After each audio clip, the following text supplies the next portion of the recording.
Hey everyone, welcome back to a special episode of the Sick Burn Podcast. If you've never listened to the show before, I ask every guest the same two questions at the end. This is part 2, the second question, and the answers might surprise you. What's one piece of advice you'd give to someone going through their own hardest moment?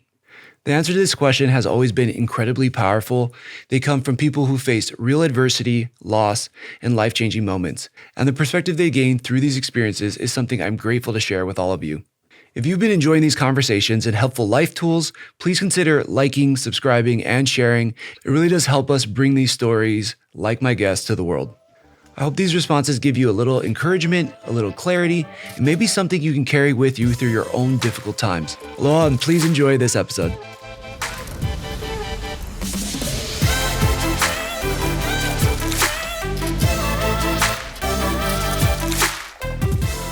For somebody who is in their lowest moment right now, they're at their crash, they just realized what happened. Yep. What's one piece of advice you can get them to start moving out of their lowest moment?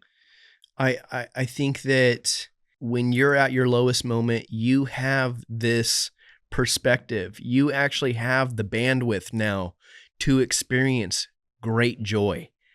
When something good happens to us and we're kind of just idling through life and we're like, oh, that's really nice. Thanks. I appreciate that. But when you've experienced the bad and how horrible and messed up it can be, now you have that whole vocal range of understanding what good actually is. And when it's good, it's not just like, yeah, it's nice. It is absolutely precious. And I think that when you're at your low and your rock bottom, you now have a very special lens of seeing so much more of life than what others have seen when they're kind of just idling through it. And take advantage of that perspective and use that to grow and change. The best advice I can give someone in that specific moment is to take the deepest breath you have ever taken in your life and center yourself. Mm-hmm. And once you feel that little bit of relief when you exhale, that's the moment of clarity that you are now chasing until you get out of the extreme moment that you're in. Yeah. Put on your own life vest first, fill up your own cup, get yourself situated to where you have a daily routine that allows you to keep your head above water. Mm-hmm. From there, now focus on the other things. But oftentimes when you're in those moments, you're neglecting so many other things around you that your basic needs and essentials aren't being met. And that's why you feel so overwhelmed. Take the time that's needed, even if you have to stop everything else, whether it be with addiction, just personal struggles. Stop what you're doing and make sure you yourself are okay. I tell people you can't stay stuck, man. You can't stay stuck. Because if you stay stuck, the world is going to pass you and you're going to be looking back, 5 years going to go by and you're going to be like, wow, I missed out on so much just because I wasn't willing to adapt. I tell people all the time, that's up to you whether you're going to accept the injury or not. But as far as adapting, that's up to me, to you to figure out what's the best way for you to adapt and how you're going to adapt. Yeah. I can help you with that. The acceptance part, I can't, that's between you and yourself. Meet up with your friends, do some fun things, make sure you talk to your friends. Don't beat a dead horse. Okay. Yeah. Just get out there, do some fun things with your friends. That's really what it's about. Go outside and get some sunlight. That will help you. Okay. All right. I like it. That's the first time I've heard that one. Yeah. Why It that? gets you out of that depression. So for you, it's like sunlight helps like you feel less depressed. Yeah. That's how I beat my depression, sunlight. What's one piece of advice you'd give somebody going through their hardest moment right now? To just know and understand that time will, like good or bad, nothing will beat it. Mm-hmm. Time progresses regardless. Good, bad, regardless, it progresses.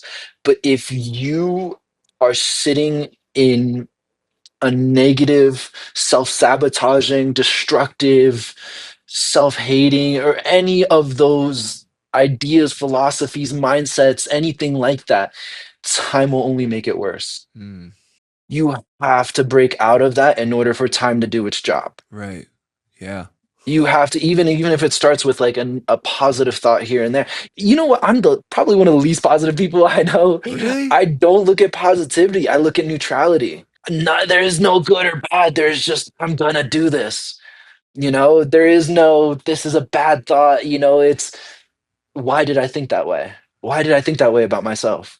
Okay, because I didn't accomplish this. Well, let's start working on accomplishing that. And then I won't feel this way about myself. Yeah. And then time does the rest. I think I would say that although it seems like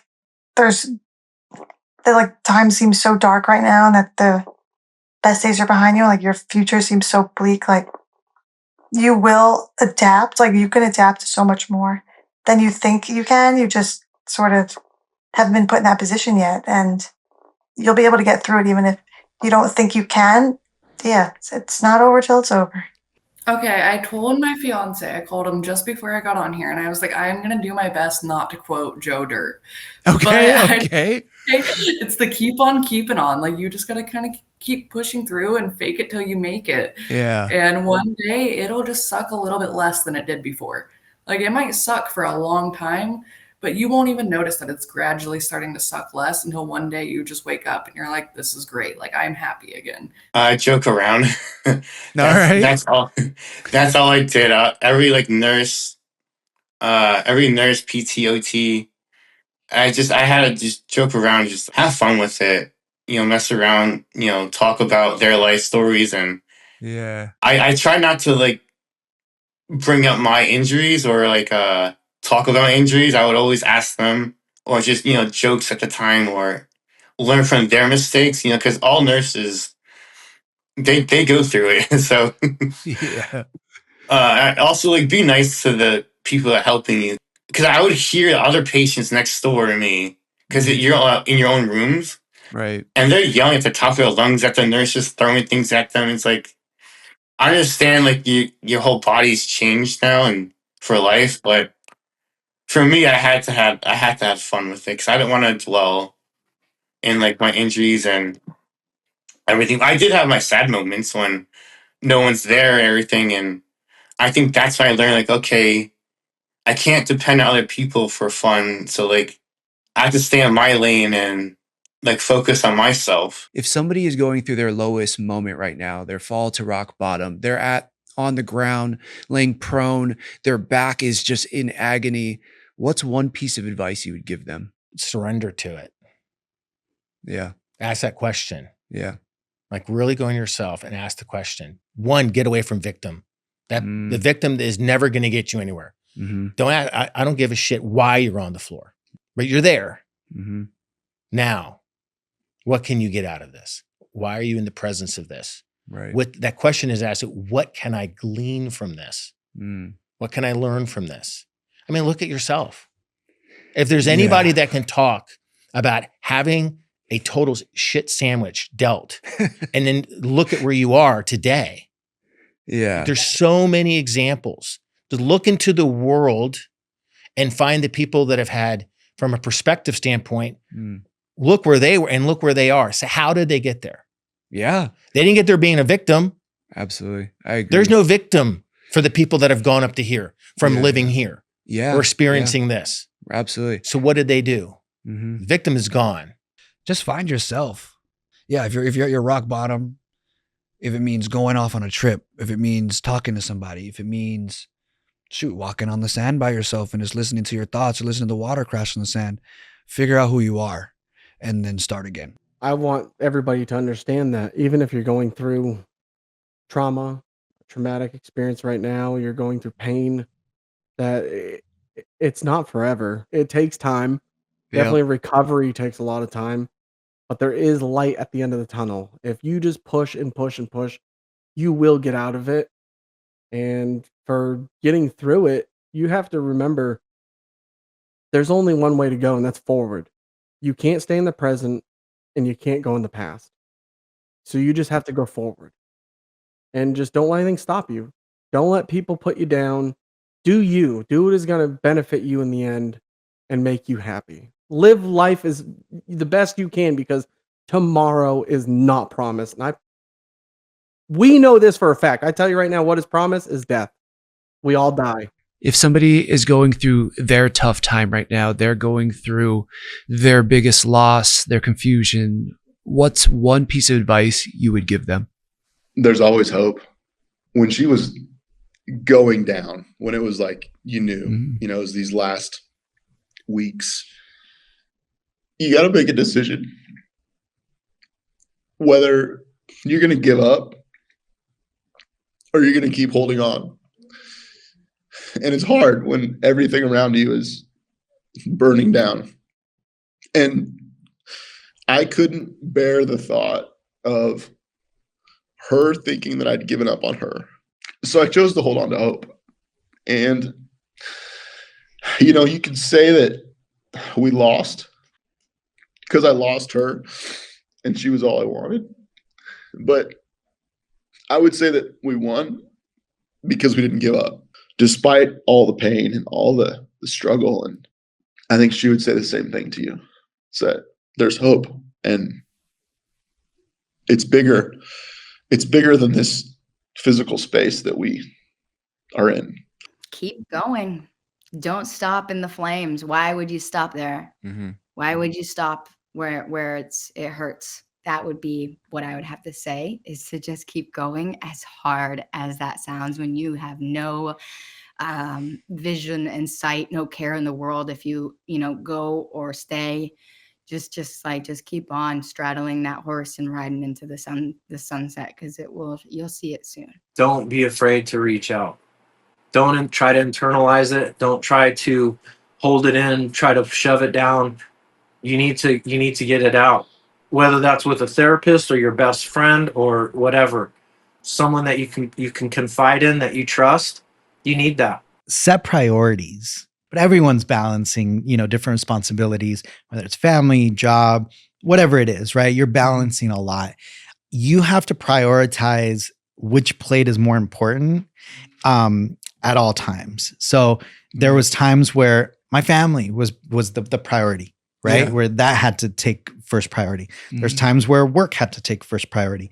There's times where school had to take first priority, right? Yeah. So that definitely prioritize your stress, right? And make sure that you're focusing on the one that that's more important at that time. When I am at my lowest moment, I try and do something good for somebody else, because that makes me feel really good, and that will help you lift yourself up out of depression or whatever you're going through. I just know that works for me, and that's what I try and tell people. Like, whenever I'm feeling like shit, even if it's just a shit day in the kitchen and things aren't going well, whatever, I'll just hook somebody up with a lunch, or make some cookies and give cookies to the office or something. It's just little things, but I think that effect of spreading a little bit of joy will make you feel joy in return. There's this mantra that comes to my mind. It's something that I repeat often, and it says, all I need is within me now. And it's true, because our brains, our minds, it can be our biggest fucking problems, right? This shit almost killed me so many times, right? It wanted to take me down. It wanted to be no, let's go, let's end this. But on the flip side, it can also be the biggest solution to everything. We really have the power to change anything in our lives. That would probably be the one thing. It would be that you have the power in the fraction of a second to change your whole entire life. And this can be in the dark, as in I could jump out the window right now and that's it. Sorry, that was very dark. But it can also be just extremely light, in the sense okay, fuck it. Let me buy that ticket right now to go to Venezuela or to go to Hawaii. And let me just go and change my entire life. Your life can change in the fraction of a second. And it's the moments of decision that shape our destiny. So if anyone's going through such a hard time, everything you need is within yourself, first of all. Sure, coaches, therapists, rehab, all of that necessary, yes. But it's all going to come from within you at the end of the day. And the second thing is that, a decision, it doesn't have to be an action. A decision is something you make up in here. Action comes after. But when you decide something, your whole life changes. If you've hit your rock bottom it can't get any worse. That's the crazy thing. I think so many people think that is true. You think that Yeah. as soon as you are down and you're like, oh, I've reached this moment where all hell done broke loose, it's not going to be any worse than that feeling. So it's only going to get better. And knowing that it's going to get better, you are free. As somebody who's hit rock bottom several times in his life, I knew in those moments, outside of one, I say, yo, God, rebuild me better than I was before. And you can't beat that, because in your mind, you hitting rock bottom, you fell from a grace that you thought was the best. And I'm sitting here telling you, as somebody who's hit a rock bottom before, that previous me was nothing compared to who I am now. Rock bottom is a perspective, but it's also something that you can change if you want to change. You can change almost anything that you want. Things may look dire today, but stick around. Your story still being written, and you can write your story, and you can change the ending. If you could go back now and just talk to yourself, like when you were first in the hospital, what would you say to yourself? Yeah, I don't know. I don't really love sugarcoating it for myself. You know, I just kind of want the information, the good, bad, or the ugly, because I realize that how we feel about it is just that. It's a feeling. Right. So I'm going to tell them it's going to suck. It's going to hurt. It's going to be it is going to be the hardest thing you'll probably ever have to do in your life. But take it one step at a time. Take it one day at a time. Realize and take account of, even in this moment where you want to die, you feel like dying, you are at your most painful, there is still wonderful, beautiful things happening to you. And I know that you can't see it now. I'm not expecting you to, but something good will come of this. And you just gotta just hang in there. Even when you're like, I don't know how this is going to work out. I don't know how you're going to make it through this, but you can do it. You are strong enough. One day at a time, 1% better. You know, it's so cheesy. It's such a bumper sticker saying, but it means so much to me. It does, yeah. You know, and I believe that. Yeah. You know, I think if you have breath in your lungs and your heart's beating and your mind's working, just keep going forward, keep pushing, keep trying to grow, keep trying to evolve. You know, that's one thing that didn't change from me that I thought was going to change from pre-accident Thomas to post-accident Thomas, is that, am I going to want to keep doing life? Because for me, life was growth. Life was be better than yesterday. Life was always, what's next? What's the next step? Yeah. Right. I mean, I think that's one thing that's different now, which is like, appreciate the moment. Yeah. Appreciate where you're at now. Have gratitude for every situation that you're in, because you know what it's like, and it could possibly be a lot worse. Yeah. So that's probably one thing that changed. But I also think that there's nothing wrong, and it's probably very healthy to continuously try to improve and get better, but also accept that if you're not better than the last day, that's okay.